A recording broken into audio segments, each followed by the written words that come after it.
Voters rejected Donald Trump, they rejected Elon Musk, and they rejected the rapidly deteriorating Republican brand.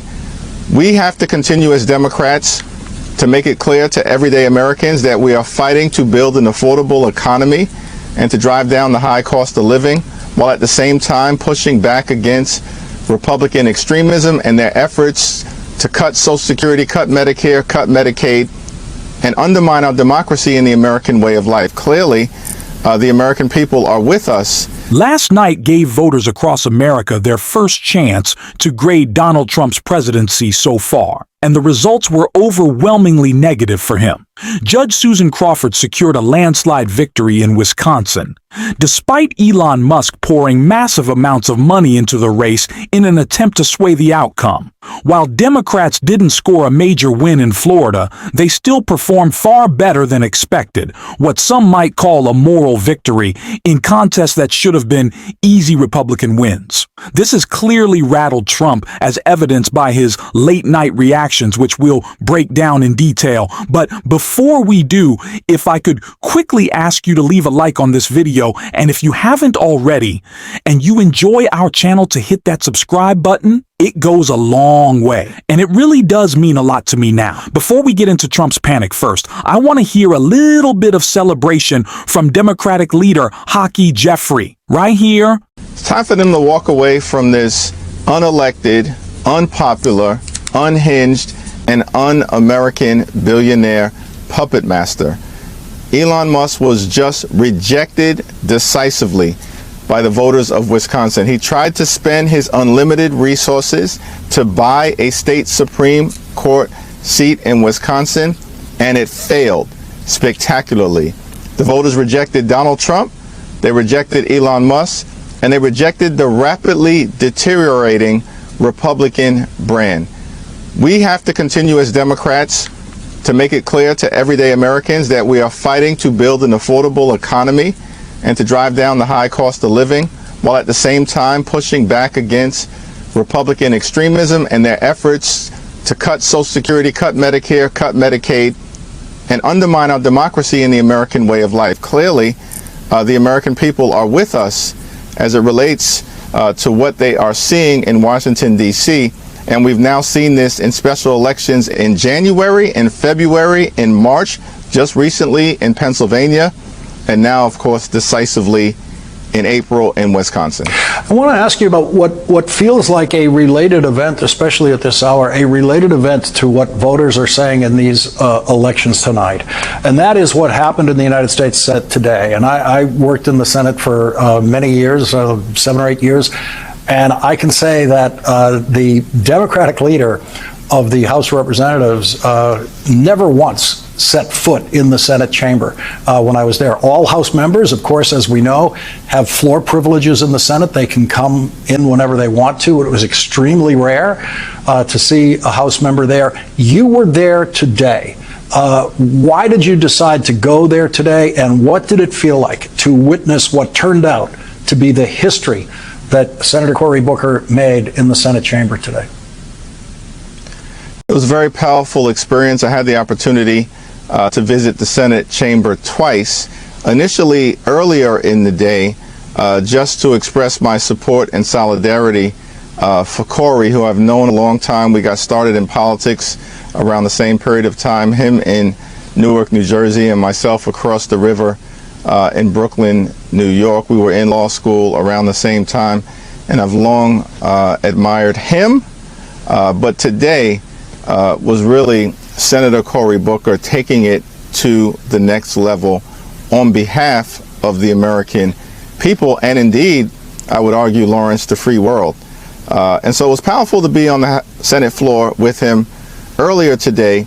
But then when it became clear that he had a chance to break Strom Thurmond's record, I decided to change my schedule so I could be back on the Senate floor to witness that history, because here you have this incredible juxtaposition of Strom Thurmond having previously delivered the longest speech in Senate history in defense of Jim Crow and racial oppression, and Cory Booker, an African-American man defending democracy and the American way of life in the face of Trump's extremism, breaking that record was just powerful to witness.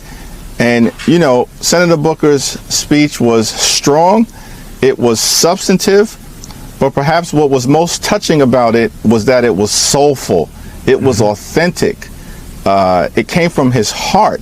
Of course, the brilliance of his mind, but it came from his heart. Last night was a huge success for Democrats nationwide, including in Washington, D.C., where Cory Booker made history by breaking the Senate filibuster record, speaking for 25 straight hours. Meanwhile, just down Pennsylvania Avenue, Donald Trump was in full panic mode. The complete opposite of Booker's strong and principled leadership. The election results across the country had him rattled, which likely explains why he ignored a race that Elon Musk had previously claimed would determine the fate of humanity. Instead, Trump posted this: voter ID just approved in Wisconsin election. Democrats fought hard against this, presumably so they can cheat. This is a big win for Republicans, maybe the biggest win of the night. It should allow us to win Wisconsin, just like I did in the presidential election, for many years to come. So, let's break this down. Elon Musk hyped up the Wisconsin judicial race as a world-changing event, yet Trump is claiming that a voter ID ballot initiative was the biggest victory of the night. That doesn't add up. What does add up is that Trump and his team are coming to terms with the fact that the country is overwhelmingly rejecting them. That reality check is hitting hard inside his administration, and it's also fueling the growing panic around Signalgate. Trump knows that his advisors, his inner circle, the so-called MAGA DEI cabinet, are only making things worse for him. His poll numbers, his election results, and his influence are all crumbling. This is setting up for an even bigger internal war within MAGA, which is going to be fascinating to watch unfold. And while that chaos plays out, Democrats have plenty more victories to look forward to this year. But for now, let's take a moment to savor this one. I also want to hear more from Hakeem Jeffries. Yeah, it was the most fully authentic Cory Booker that I've ever seen, and I think there's something about that 25 hours that wears a person down, and he was standing out there with no defenses that you might bring to other sort of public speaking events, and it was really an astonishing thing to watch. One of the things he was concentrating on, and one of the things that he was getting in all of the emails that were being sent to him from around the country, was fear of what Elon Musk and Donald Trump are going to do to Social Security. And that is a fear that is as powerful as a voter could have in terms of an attachment to an important public program, the most popular public program in American governing history.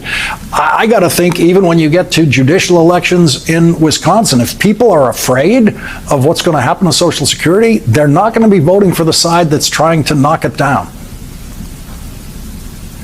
That's absolutely correct. And this is an area where there's a clear distinction between what Democrats are all about and Republicans. We want to protect and strengthen Social Security. It's an earned benefit. The American people have paid into Social Security throughout their entire working life. And the nerve of these Republicans, led by Donald Trump and Elon Musk, who want to take a chainsaw to Social Security, the most important anti-poverty program for older Americans ever invented, which also happens to be this earned benefit. And why do they want to decimate Social Security? Because they want to actually give massive tax cuts to their billionaire donors, people like Elon Musk. And so I thought what Senator Booker did today was incredibly powerful in speaking to this issue. And as you know, Lawrence, in the House, we had a Democratic-led hearing on Social Security, the threats that it is under, and our commitment as Democrats to protect it. And you did. I watched some of that hearing, and you did something at that hearing. I know you were present at the hearing. That Republicans would never do.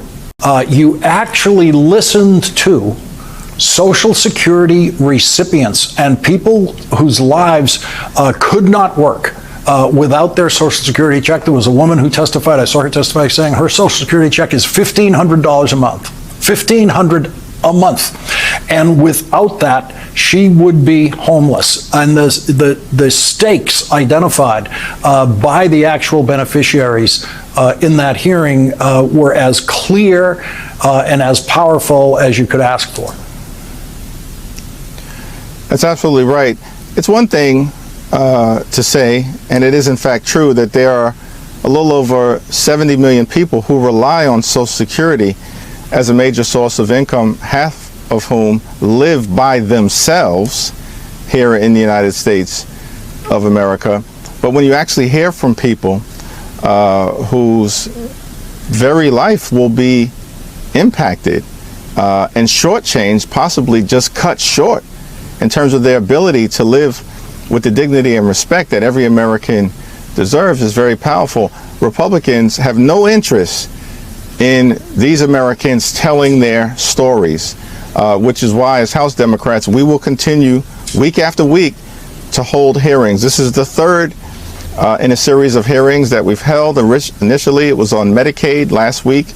We had a hearing on nutritional assistance and the fact that Republicans are literally trying to rip food out of the mouths of babies and children in this country.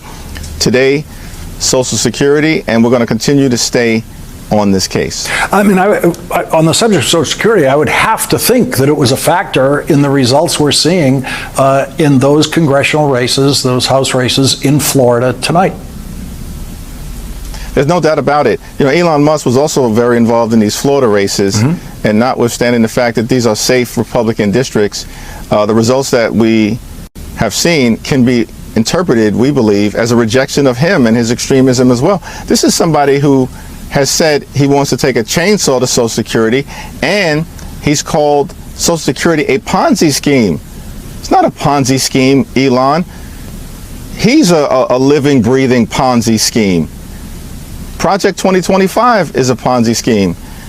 And that's what the voters clearly believe, increasingly all across the country. One point, Lawrence, that should have my Republican colleagues quaking in their boots.